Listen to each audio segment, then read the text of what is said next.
al-arja'u al-bayinu arjuha, di mana kondisi hewan korban yang akan disembelihkan untuk Idul Adha itu kondisinya itu pincang. Dalam kondisi jelas terlihat kakinya itu pincang.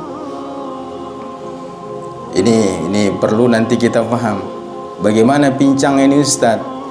Pada saat dibeli hewan korbannya itu utuh, kakinya masih normal, empat kakinya ini Pak. Ini jarang diperhatikan oleh panitia-panitia kurban ini pada saat penyembelihannya atau sebelum hewan kurban ini disembelih, terutama sapi ini. Yang satu tarik ke sana, yang satunya bagian depan tarik ikat kakinya, yang satu bagian belakang ikat kakinya. Apa pada saat diurus mau disembelih, apa yang terjadi? Salah satu kakinya itu patah. Padahal tadi kaki sapi ini dalam keadaan normal, pas ketika mau disembelih ternyata salah satu kakinya itu patah. Apakah boleh sapi seperti ini bisa dijadikan kurban? Di sini dikatakan walau kanal khusudul araji laha indal idja'iha litadhiyatu biha bisababi idtarabiha, maka walaupun misalnya ketika hendak sapi itu dibaringkan untuk dipotong, tiba-tiba sapinya itu berontak. Pada saat diberontak ini, maka orang-orang yang memegang tali ini kemudian mereka pegang sekuat mungkin, yang menyebabkan salah satu daripada kaki sapi ini dipatah, maka hukumnya itu sapi itu tidak layak untuk dikurbankan. Kan sayang itu. Termasuk ini yang kita tukang sembelih ini, gara-gara sapinya ini berontak atau kambingnya berontak, jatuh ini pisau atau parangnya di salah satu daripada fisik anggota tubuh daripada sapi atau kambing ini. Kalau itu jatuh dan itu menyebabkan luka ataupun pincang kakinya, maka itu tidak layak hewan korban itu dijadikan kurban.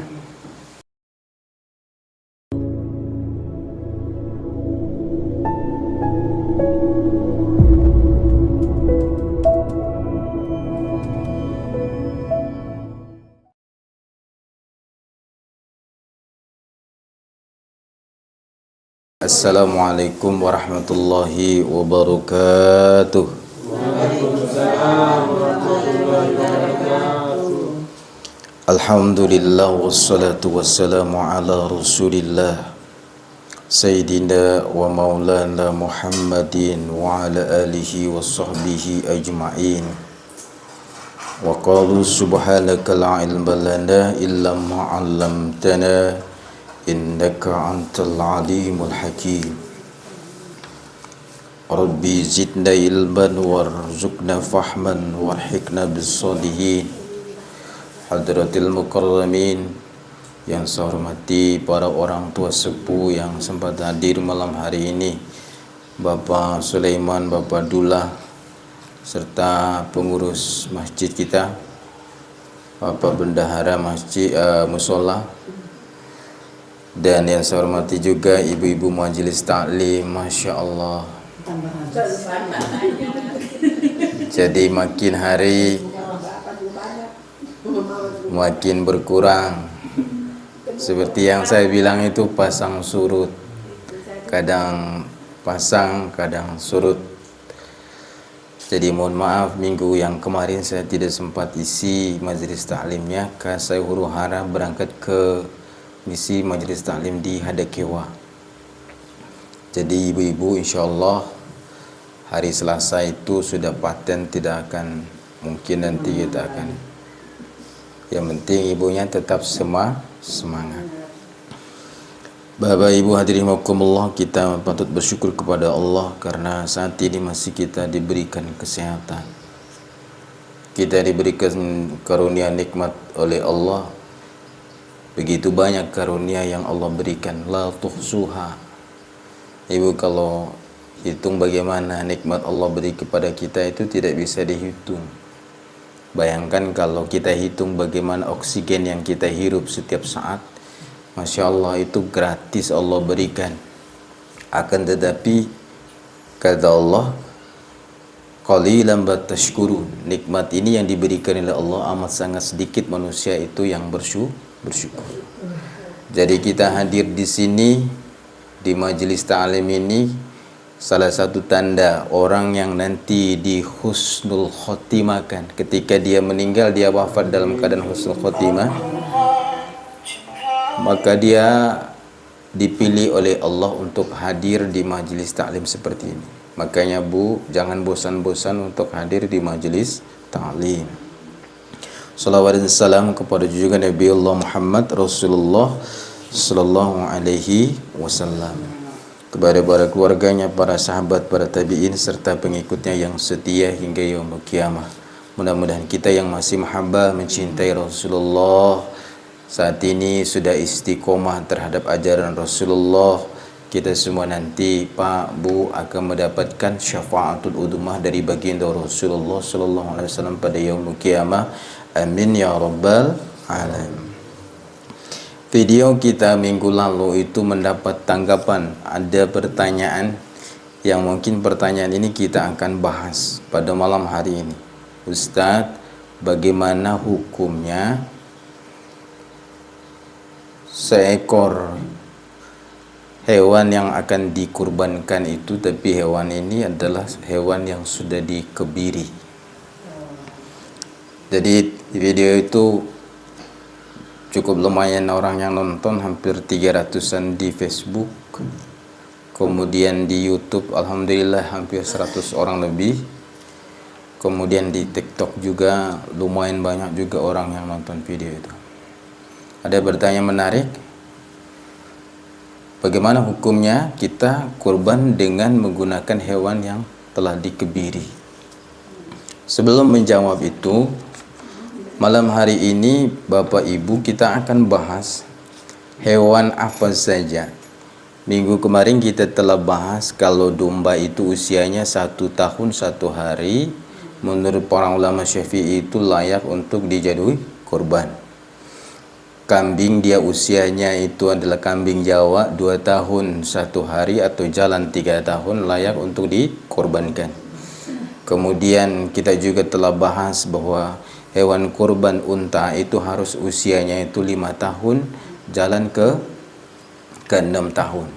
Kemudian sapi itu harus dia sudah 2 tahun jalan ke 3 tahun. Maka dari hewan kurban itu, dari kambing, domba, sapi, kemudian unta, ternyata menurut para ulama, apabila hewan-hewan itu sudah mencapai usianya untuk dikurbankan, maka tidak semuanya itu bisa dikurbankan. Dikatakan di sini, qala al-musannif rahimallahu ta'ala wa nafa'ana bihi wa bi'ulumihi fid dharaini, bahwa telah berkata al-musannif pengarang kita Fathul Qarib Al-Mujib Syekh Muhammad Qasim Al-Ghazi, beliau mengatakan wa arba'u la tujzi'u fid dhahaya, ada 4 hewan kurban yang tidak layak, tidak cukup untuk dijadikan dia hewan kurban, tidak layak untuk disembelihkan menjadi hewan kurban. Apa saja 4-nya itu? Yang pertama, ahaduha, apabila dari hewan-hewan kurban tadi yang sudah disebutkan, yang pertama adalah ahaduha al-awra'ul bayyanu, di mana hewan kurban ini misalnya seperti seekor sapi yang siap untuk dikorbankan, tapi sayang sapi ini, Bu, di mana matanya itu buta sebelah. Padahal sapi ini sudah usia 2 tahun, dia mau jalan 3 tahun. Tapi dia memiliki cacat buta sebelah. Di mana di sini adh-dhahiru auruha, di mana dia punya butanya itu jelas. Kalau kita lihat dari jauh, sapinya itu kelihatan sebelah matanya itu dia buta. Mungkin kita bisa lihat, Bu, yang mata sapi itu yang putih-putih itu ya. Pernah kita lihat itu? Di mana ini di dalamnya nih? isi matanya itu dia putih-putih, atau kita lihat mata sapinya itu sebelahnya itu sudah tidak ada, dia kesakitan. Dari jauh kondisi sapi itu terlihat buta sebelah matanya, jelas. Wa in baqiyatul khadaqatu fil asah, walaupun dari isi matanya, kan mata kita ini kan di bagian tengah-tengahnya ini kan Pak Bu, itu ada yang hitam itu. Sapi pun atau kambing atau unta itu memiliki tengah-tengahnya itu ada yang hitam. Walaupun tengah-tengahnya ada yang hitam itu sisa sedikit, tapi kalau sebagiannya itu dalam kondisi buta rusak, maka sapi ini, kambing ini, unta ini itu tidak layak untuk dijadikan korban. Makanya kalau ada yang bawa nanti, siapa tahu kita ini kan rezeki, ini kita musola baru, rezeki besok-besok ada yang bawa sapi atau kambing kayak seperti itu, lebih baik dikembalikan. Kalaupun kita mau potong, jangan niatnya kurban, tapi niatnya sedekah. Tuh. Itu yang pertama. Yang kedua, hewan kurban yang tidak layak untuk disembelih menjadi korban. Wathani, yang kedua, al-arja'u al-bayinu arjuha, di mana kondisi hewan korban yang akan disembelihkan untuk Idul Adha itu kondisinya itu pincang. Dalam kondisi jelas terlihat kakinya itu pincang. Ini perlu nanti kita paham. Bagaimana pincang ini Ustaz? Pada saat dibeli hewan korbannya itu utuh, kakinya masih normal, empat kakinya ini Pak. Ini jarang diperhatikan oleh panitia-panitia kurban ini pada saat penyembelihannya atau sebelum hewan kurban ini disembelih, terutama sapi ini. Yang satu tarik ke sana, yang satunya bagian depan tarik ikat kakinya, yang satu bagian belakang ikat kakinya. Apa pada saat diurus mau disembelih, apa yang terjadi? Salah satu kakinya itu patah. Padahal tadi kaki sapi ini dalam keadaan normal, pas ketika mau disembelih ternyata salah satu kakinya itu patah. Apakah boleh sapi seperti ini bisa dijadikan kurban? Di sini dikatakan walau kanal khusudul araji laha indal irja'iha litadhiyatu biha bisababi idtarabiha, maka walaupun misalnya ketika hendak sapi itu dibaringkan untuk dipotong, tiba-tiba sapinya itu berontak. Pada saat diberontak ini, maka orang-orang yang memegang tali ini kemudian mereka pegang sekuat mungkin, yang menyebabkan salah satu daripada kaki sapi ini patah, maka hukumnya itu sapi itu tidak layak untuk dikurbankan. Kan sayang itu. Termasuk ini yang kita tukang sembelih ini, gara-gara sapinya ini berontak atau kambingnya berontak, jatuh ini pisau atau parangnya di salah satu daripada fisik anggota tubuh daripada sapi atau kambing ini. Kalau itu jatuh dan itu menyebabkan luka ataupun pincang kakinya, maka itu tidak layak hewan korban itu dijadikan kurban. Kan sayang itu Pak, orang sudah jauh-jauh datang, kita juga belinya sudah Masya Allah, tiba-tiba tidak jadi kurban.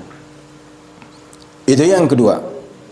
Wa tsalitsu al-maridatul bayin marduha, yang ketiga itu sapi atau hewan kurban yang tidak layak untuk disembelih pada saat Idul Adha dikurbankan. Yang ketiga itu apabila kondisi kambing, sapi, unta yang akan kita mau sembelih ini Pak dalam kondisi sakit-sakitan. Kita lihat sakit-sakitan nih sapi ini. Kadang di bagian tubuhnya itu ada kudis-kudis yang itu dimakan, kayak ada luka-luka itu. Luka-luka itu tampak.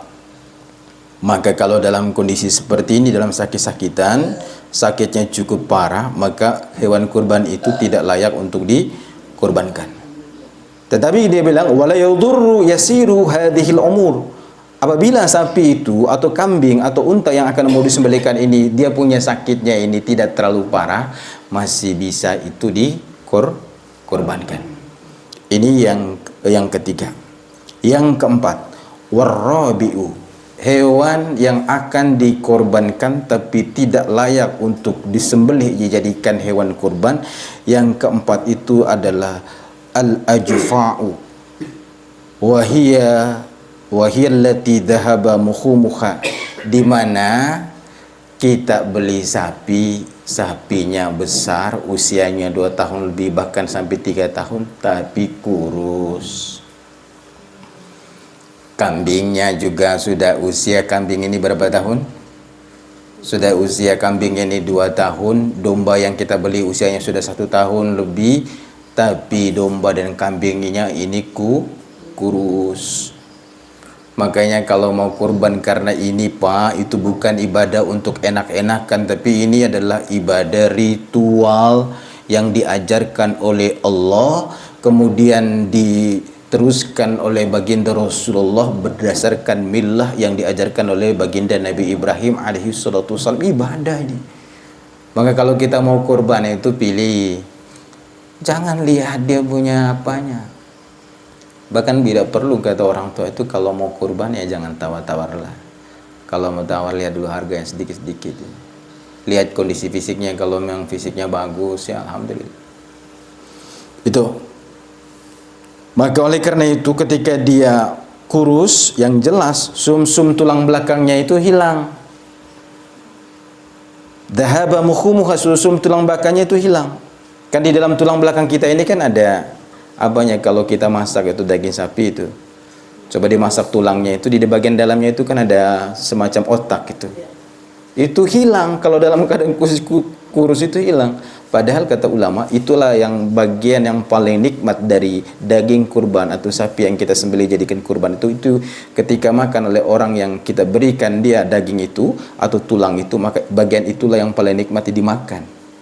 Itulah yang menyebabkan bahwa sapi kurus ini atau kambing kurus atau domba kurus ini, unta kurus itu tidak layak itu dijadikan kurban karena bagian itu yang nikmat itu kurang. Itu dikatakan oleh para ulama. Kemudian bagaimana untuk menjawab pertanyaan tadi, Ustaz, bagaimana hukumnya kurban dengan hewan kurban yang telah dikebiri? Apa sih yang dikebiri itu, Pak? Ada yang tahu apa sih yang dikebiri itu? Tahu. Bu, apa yang dikebiri? Iya. Dalam bahasa Arab atau bahasa kitab itu disebut al-khasiyu. Huwa maqtu'ul unthain. Yaitu adalah yang dikebiri itu maksudnya itu terputus. Sengaja itu diputusin unthain. Unthain itu adalah kelamin daripada hewan kurban itu. Kalau mau lebih lihatnya mungkin bagian hewan kurban yang akan kita itu yang jantan. Misalnya di bagian bawahnya itu kan ada 2 ininya. Itu sengaja dikebiri. Bagaimana hukumnya ini dalam pandangan ulama? Terutama ulama Syafi'i yang selama ini menjadikan hujah bagi kita. Bahwa di kalangan ulama itu ada 2 pandangan. Pandangan yang pertama ada yang disebut dengan pandangan masyhur, yang sebagian besar ulama itu bersepakat bahwa hewan yang telah dikebiri itu boleh dijadikan dia hewan kurban. Wal madhhabi annahu yujzi'u li annahu naqsihima. Ini dikatakan oleh Imam Al-Husni bahwa madhab kita, bahwa madhab Imam Syafi'i itu diperbolehkan layak hewan kurban itu untuk dijadikan kurban karena apa? Naqsihima, kurangnya itu 2 tadi itu, kelaminnya itu yang menyebabkan sababun li ziyadatil lahmi wa thayyibati. Karena kurangnya jenis kelamin itu karena sudah dikebiri itu bisa menambahkan apa? Bagi kurban itu bisa menambah dagingnya itu. Karena kan dia tidak pernah berhubungan. Kalau dombanya jantan atau kambingnya jantan, sapinya jantan, dia tidak berhubungan itu. Akibat karena dia sudah dikebiri ini, maka jelas fisiknya ini, tubuhnya ini mengalami kegemukan. Kalau mengalami kegemukan hewan yang akan kita kurbankan itu, maka yang jelas dagingnya juga Masya Allah luar biasa banyak dan enak. Dan dagingnya ini ketika kita makan maka insya Allah itu akan lezat. Itu pendapat yang pertama, mengatakan bahwa itu menurut ulama yang masyhur di kalangan Imam Syafi'i itu boleh itu dijadikan hewan kurban. Tetapi ada tapinya. Itu di dalam kitab Fathul Qarib memuji boleh itu hewan yang sudah dikebiri itu boleh dijadikan hewan kurban. Tapi syaratnya apa? Illam yu'shir fil lahmi. Apabila dia sudah dikurbankan, Bu. Apabila dia sudah dikebirikan, Bu. Atau misalnya dia sudah diambil dua apanya itu pada kelaminnya itu sudah diambil. Yang terpenting setelah dikebiri ini tidak mempengaruhi dagingnya. Tidak mempengaruhi dagingnya. Kan ada binatang kalau sudah dikebiri dia punya apa kan tambah kurus karena kesakitan, mungkin salah kebirinya. Kalau di posisi sana kebirinya yang mempengaruhi tubuhnya itu sehingga dia tidak memperoleh daging yang banyak, tidak jadi gemuk ini hewan kurban ini, maka kata Imam Muhammad Qasim Al-Ghazi di dalam kitab At-Taqrib ini, apabila mempengaruhi dagingnya yang menyebabkan hewan kurban ini kurus, maka itu tidak layak untuk dijadikan kurban. Itu syaratnya. Boleh tapi ada syaratnya. Kemudian yang kedua, pendapat yang kedua itu adalah pendapat gharib. Ada pendapat dari kalangan ulama Syafi'i itu mengatakan wa aghraba Ibnu Qahin fahaqqa fihil qaulain, di mana Ibnu Qahin ini Ibnu Kazim, di mana Ibnu Kazim mengatakan itu, dia mengatakan ada dua pendapat. Satu pendapat Ibnu Kazim ini dia salah seorang ulama Syafi'i mengatakan mengatakan wajhul adamul ijja lima fihi mina fawatil juz min ma'kulatin mustatabatu, bahwa ini tidak layak untuk dijadikan kurban, kata beliau. Ini bukan sebagian besar ulama Syafi'i, ini salah satu seorang ulama Syafi'i, dia mengatakan bahwa ini tidak layak untuk dijadikan kurban. Mengapa? Dikatakan oleh beliau disebabkan lima fihi min fawatin juz'in ma'kulatin mustatabatun, karena hilangnya dua buah tadi ini dari jakarnya, dari kelamin daripada hewan yang akan kita kurbankan itu, menurut beliau itu adalah bagian yang sebenarnya empuk, enak untuk dimakan kalau itu ada pada hewan yang dikurbankan. Sehingga beliau mengatakan kalau itu hilang, maka hilanglah bagian yang enak kalau itu nanti ketika dia sudah disembelih itu dibakar atau dimasak itu hilang itu. Sehingga beliau mengatakan, salah seorang ulama Syafi'i itu mengatakan bahwa itu ketika hewan itu sudah dikebiri itu tidak layak untuk dijadikan hewan kurban. Jadi ada dua pendapat ulama dari kalangan Syafi'i, ada yang masyhur, sebagian besar ulama itu mengatakan boleh, tapi dengan syarat bahwa dagingnya itu tidak berpengaruh. Tapi yang kedua mengatakan tidak boleh sama sekali, karena itu hilang dari sebagian atau potongan daripada tubuh daripada hewan kurban ini yang sebenarnya itu enak untuk dimakan kalau itu tidak hilang. Jadi ibu-ibu yang dirahmati Allah Subhanahu wa taala, demikian taklim kita pada malam hari ini. Ingat bahwa ada 4 yang tidak layak. Ingat baik-baik itu yang tidak layak. Termasuk juga bagaimana kalau gini Ustaz, yang patah tanduknya boleh tidak? Boleh. Yang tidak boleh itu apa nih? Ini nih, cacat ini. Telinganya itu sengaja dipotong. Enggak tahu orang tua dulu kita itu kan kalau kerbau, sapi itu pasti dipotong. Kalau itu dipotong, sebagian daripada telinganya itu hilang, itu tidak layak untuk dijadikan hewan kurban. Itu. Bagaimana kalau gini Ustaz? Itu ditandain, dibakar besi, ditandain di tubuhnya. Karena dengan begitu, itu boleh. Menurut pendapat yang sahih, yang kuat, itu mengatakan masih bisa itu dijadikan hewan kurban, disembelih pada saat Idul Adha. Ada sedikit ulama yang mengatakan itu tidak boleh, karena itu kalau sampai itu nanti menempel di tubuhnya itu yang panas-panas, yang menyebabkan bagian kulit itu nanti ketika nanti dia sudah disembelih itu biasanya bagian itu keras, jadi tidak nikmat untuk dimakan. Itu pun sedikit ulama, tapi sebagian besar ulama boleh. Termasuk juga yang hilang apa namanya ekor.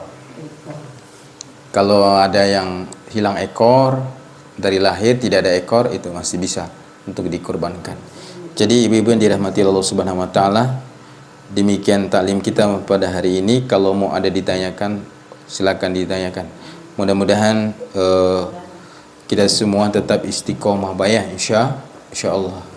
Walaupun 2-3 orang, 4 orang kita istiqomah. Mudah-mudahan dengan cara seperti ini kita nanti menghadap Allah itu insya Allah dimudahkan. Insya Allah dimudahkan. Jadi apalagi yang kita baca adalah Al-Quran. Kemudian pahala besarnya lagi silaturahmi, jabat tangan. Setiap kita berjabat tangan itu Allah gugurkan dosa-dosa kecil kita. Tuh sering kita berkumpul silaturahim. Bersyukur kita di sini, alhamdulillah sudah ada tempat ini. Dari saya terima kasih. Kita akhiri dengan kifaratul majlis. Subhanallah bihamdi, subhanallah bihamdika, asyhadu an la ilaha illa anta, astaghfiruka wa atubu ilaika. Wassalamualaikum warahmatullahi wabarakatuh.